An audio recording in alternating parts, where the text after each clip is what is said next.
একটা নির্বাচনী বছরে এই রকম একটি বাজেটীয় পদক্ষেপ হতে পারে, এটা কোনো রাজনীতির ভিতরেই পড়ে না। এটা কোনোভাবেই হতে পারে না যে সরকারি দল এইটাকে পড়ে এটাকে অনুমোদন দিয়েছে এবং সরকারি দলের সাথে অন্যান্য যে বিরোধী দল আছেন, এখানে আনিস ভাই আছেন, তারা এটা দিয়েছেন। আর সরকারের বাইরে, পার্লামেন্টের বাইরের বিরোধী দল তো সমালোচনা ওনারা বলবেনই এটা। আচ্ছা, তো এটা দেখেন, আপনারা লক্ষ্য করুন কথাটা কি হচ্ছে। কথাটা হচ্ছে এটা ড্রাফট, এখনো আলোচনার সুযোগ আছে। আমরা বিশ্বাস করি যে এটা আলোচনা হবে, এই আলোচনা এখানে হচ্ছে এবং এই আলোচনা ওনারা দুজন সংসদে আজকে ফেরত নিয়ে যাবেন, এইটুকুই আমাদের অনুরোধ।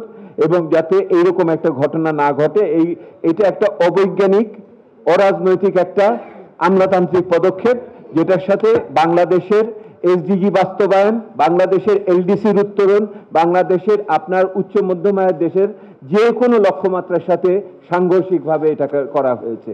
এটাকে অবশ্যই আমাদের সংশোধন করা উচিত, এটা আমরা এখান থেকে মনে করি।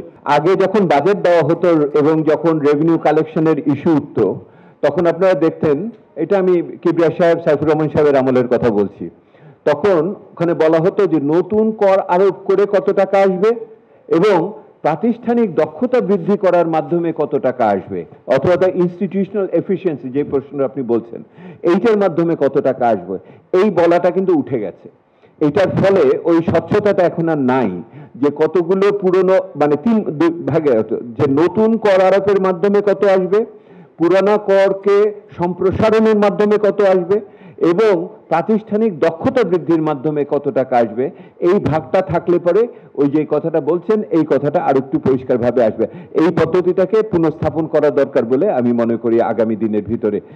সংবাদ, ফিচার ও অনুষ্ঠানের জন্য ভিজিট করুন সংবাদ প্রকাশের ওয়েবসাইট এবং যুক্ত থাকুন ফেসবুক পেজ ও ইউটিউব চ্যানেলের সঙ্গে।